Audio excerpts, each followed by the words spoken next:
Jen, for the authors that you see having success, do you see them doing one thing in particular that you think authors should be considering? Most authors think that there is this silver bullet, this one thing that they should be doing or that they could be doing to see increased book sales or to reach their goals as authors. But in my experience, it's not a perfect cookie cutter approach. It's not one thing that they should be doing. It's actually a collection of little things, or what might be perceived as little things, that add up to really help them reach those goals and to see increased sales. So it sounds like it's different for every author. Are there some common habits that you see authors having that might help them? Yeah. And also, to kind of preface this by saying this isn't something that a lot of authors just automatically do with the first book. This is something that is learned over time and with experience and with just kind of maturing in their author career that they learn. So there are 5 habits that I see authors who have seen success put into practice that I think every author should at least consider doing. So the first one is, it's partially mindset, but it's also action-based, is it's just showing up. When an author thinks that once they write the book, they submit it, they put it up for sale, that it's just going to sell on its own, or if they expect the publisher to fully do the marketing for them, or they assume that that's what's going to happen, many times all the time, they're met with disappointment. And when we show up consistently, this doesn't mean that you have to show up with mounds of energy every single day. It's just being consistent on showing up even when you don't necessarily feel like it, when you don't feel like making that social media post, or when you don't feel like going out and doing that book event or something like that. They show up anyway because they know that they need that consistency to continue to be in front of people and to continue to talk about their book, even though they might be sick of talking about it. They need to show up for people who are just hearing about it for the first time, and to continue to really give their book that exposure that it needs to continue on with its sales. It's not that you have to have everything perfect all the time. It's not that you have to even be on a certain outlet every single day, or spend a majority of your time there. It's really about thinking, how can I show up even for just 5 minutes? Or how can I talk about my book today in a way that, maybe I haven't done before? Maybe it is going to my local library and handing the librarian a book, or seeing what writer events or what reader events that I can participate in. It's thinking about, how can I show up and how can I put that effort towards talking about my book or giving my book that added exposure. And one of the things that might help in getting the motivation to be able to show up is having in mind that person that you're trying to engage with, or you're trying to connect with on a deeper level. Absolutely. And that's actually the second point, is that we have to know who we are talking to. And when we just kind of assume that anyone and everyone will love our book, or that we're just kind of talking to the masses, I always say that when you're talking to everyone, you're actually talking to no one. Right. And so when we can identify who it is that we want to reach, it makes it so much easier to connect with them. So, for example, I wouldn't go to a science fiction event to talk about a romantic comedy book that I wrote. Even though that's an obvious example, when we go into rooms, or when we talk to people that aren't necessarily interested in our genre or in our book, it doesn't mean that you have a bad book or that your book isn't going to sell. You just aren't getting in front of the right people. So even if you don't have a clear market analysis, or you don't have to have these deep analytics to know who it is that you as an author want to talk to, or who you want to connect with, even if that's just in your mind, this is the person that I want to talk to, is going to help you communicate in a way that they will respond to.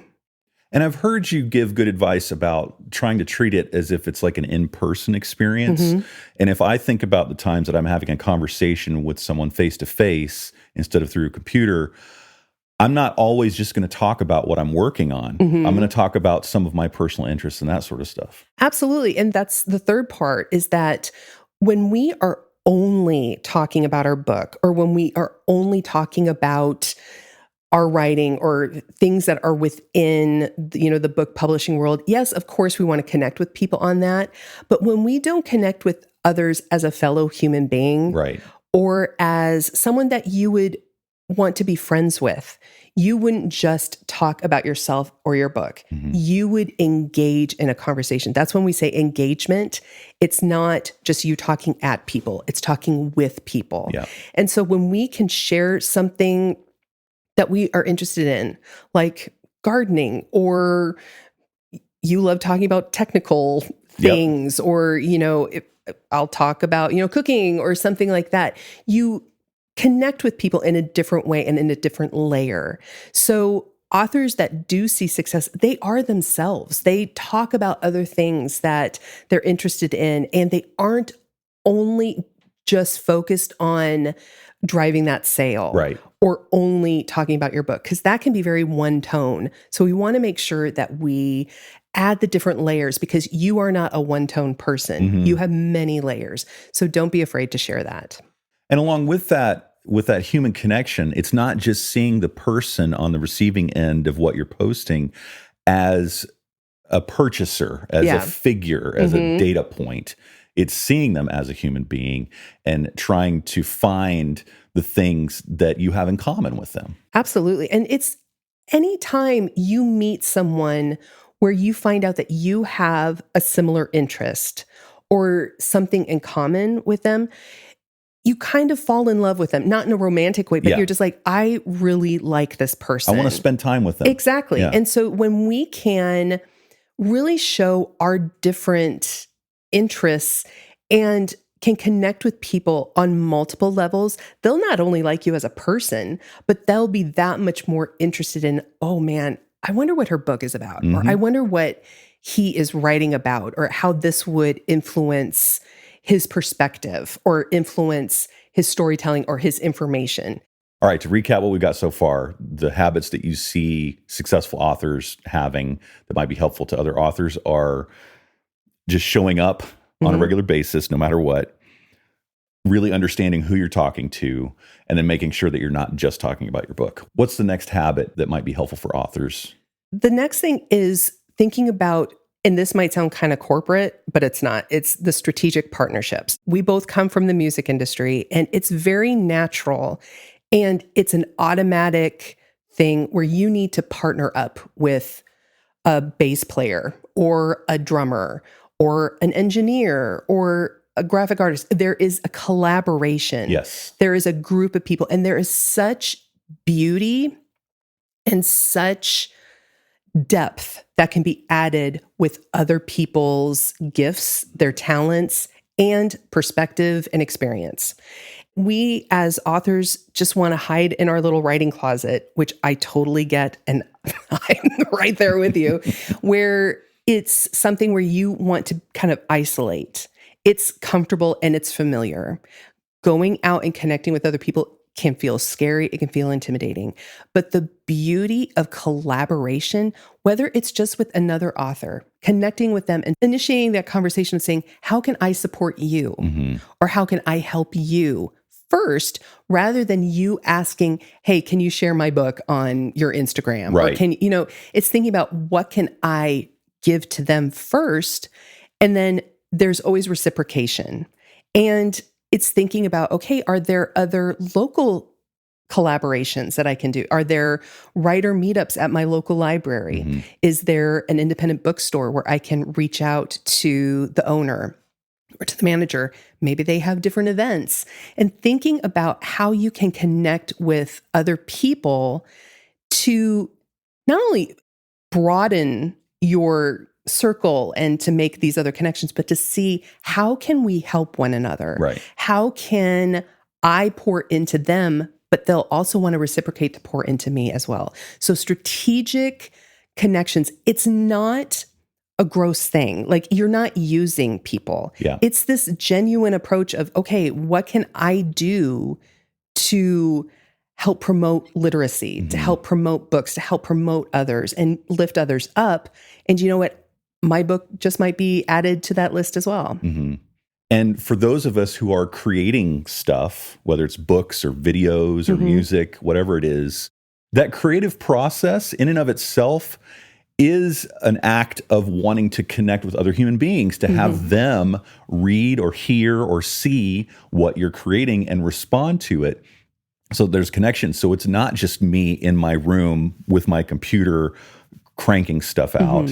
The most rewarding creative endeavors I've done have gone beyond what I had imagined because of the other people that I've been able to collaborate with. It is scary. Peopling is hard, as I like to say, but it can be so rewarding. And if you don't take risks, then your rewards typically aren't going to be as good. Absolutely. And it is that hump to get over. And this is something, again, where it doesn't need to be a full-on dive into the deep end. Right. It's taking small steps. You don't run a marathon right away. You take your time and you kind of ramp up into it. Thinking about, okay, what is one step that I can make? Maybe it's something as simple as commenting on an author that you admire on their Instagram saying, I loved your book, or, just reaching out just to say, thank you for writing this. Even a DM that's more personal. Yeah, it can be that simple. All right, so what else can authors be doing to help with their success? So this last habit is by and far the most important. And it's one that I don't say authors should consider. It's authors need to do this. It is to focus on the long game. This is really how authors who see the most longevity, the most success, actually reach these goals, because they aren't just focused on those 3 months within, like the release of their book. Right. They aren't just focused on this short-term result. Especially new authors, you don't know what you don't know. And when they don't see their book fly off the shelves after the first week of its release, they think, oh, I did something wrong. No. It can be disheartening. Yeah. You're in a great club, because I guarantee you the majority of authors out there experience the same thing. Yeah. The authors that you see who have massive success right now, you're seeing the blooms on the tree. You are not seeing the roots that go deep into the ground, and you don't see the experiences that they had or the time that they have put in. And one of the most eye-opening things is to even just do a Google search to see, like, one that really surprised me. It's an author named Kristen Hanna, and she has, a massive amount of success, but I think it was like her 15th book or something like that. Wow. Where that is when she finally went into the stratosphere. It was not overnight success. So when authors think that their first book is a failure, it's not. You just need to keep going. And because this is a career of passion, writing is a passion. Yeah. When we really focus on the passion of writing, the joy of writing, whether it's fiction or nonfiction, if you cannot imagine not sharing this information or sharing this story, you need to do that. Success, especially within books, is something that it might not happen with the first book. In fact, a majority of the time, it doesn't happen with the first book. Right. There are those freak incidences where, yes, that first book is a runaway success, but that is not the norm. And it's, again, focusing on how I can continue connecting with readers and connecting with other authors. It is a very long-term process. So don't get discouraged if your first book wasn't a runaway success, or even your second book. That is totally fine. It's focusing on that long game and focusing on the long term, because that is what is going to sustain you and to help you through the ups and downs of writing books. And speaking of the ups, I see a lot of authors that reach that success and then they feel like they can just kind of coast and let things on. And that's Yeah. not thinking about the long game either. No, you don't reach the top of the mountain and then just stay there. Right. It is definitely something where there are going to be peaks and valleys. And if you're at the top, you think, okay, how can I continue this momentum? How can I continue on? And if you go down a little, it doesn't mean that you've lost everything. Right. There are going to be ups and downs in any career. This isn't just within, writing books. So it is thinking about, okay, I haven't got there, quote unquote. How can I keep that momentum going? And that's why showing up, knowing who you're talking to, all the things that we've talked about, having those partnerships, you never know what's going to be around the next corner and what opportunities might develop with the people that you're connecting with. I've always found that when you feel like you're running into a big fat wall or that everything is falling apart, that's really when things start to go together. Yeah. There's a story of a man during the gold rush. He came like a foot away from gold before he gave up. And then he sold all of his equipment. This guy went and started digging in the same spot. He went a foot in and he struck gold. It's the same thing. Like when we feel like we just can't go another moment, that's usually when it's right around the corner. Yeah. And it helps to learn the stories of our fellow creators, our fellow authors, to see the struggles and get inspiration from them. Do you have an example of an author that you've seen experience something like that lately? Yeah, an author, her name is Larissa. She called about a month or so after her book release, and she was very disappointed. She was signed with the traditional publishing house. She was really down with the number of books that she was selling. And she was just frazzled. She was a mom to 2 young kids. She had another book that she was working on. She was just at her wit's end. And so we set up a session where we talked through her process, what her bandwidth was, where she should show up, and where she found enjoyment in showing up. And what was great was that it gave her that clarity of, okay, I don't have to show up someplace where I don't feel like it. I don't have to show up in a way that is not aligned with who I am as a person and as an author. Yeah. And she really found her groove, and she decided to double down on, certain things that she was doing that she enjoyed and that she saw a response in. And within 90 days, her sales tripled. She was so blown away by just these small changes and by really aligning her focus on several of these things that we've talked about today. You don't have to do these huge monumental moves or these huge adjustments in order to start seeing success.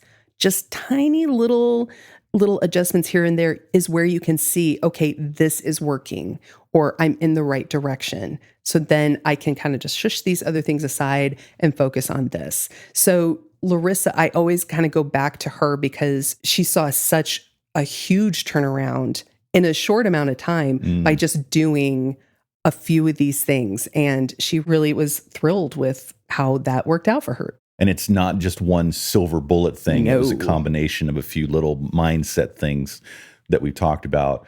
For the authors that are listening and watching right now, what's one little thing that they can take action to do this week based on what we've just talked about? I would say look at this list or consider this list and just pick one thing to do.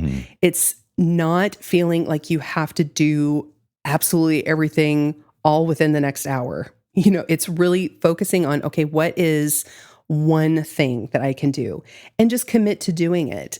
When we talk about consistency, it's not doing it once and then just assuming that that's going to take care of it. Right. Or it didn't work and I need to give up and try something different. Exactly. Yeah. It is taking an amount of time. So let's say trying it for a week or even a month. That's an even better goal.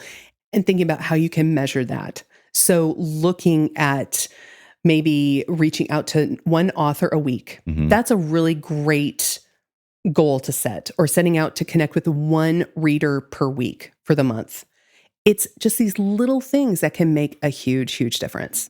All right. So to give you that list again, to get ideas of the one thing you can try this week is just showing up consistently, even when you don't feel like it. knowing who your reader is and making sure that you have that person in mind when you're communicating with them. And within that, not just talking about your book, talking about things that you might have in common with that ideal reader that you have in mind. Trying to look for strategic partnerships that you could either start or continue to develop that could help you as an author. And then making sure you're focusing on the long game by doing all these little things and being prepared for the next step and not just what's right in front of your face right now. Exactly. And if you want to share what it is that you are going to be doing over the next week or the next month, let us know in the comments. And if you want to have more structure to your book marketing and are just getting started and want to know how you can begin that process, we have our free book marketing blueprint that can help you do just that. You can find the episode notes, the book marketing blueprint, and other free resources that Jen provides at hanson-depaula.com. As always, thanks for listening, thanks for watching, and we'll see you next time. Bye-bye.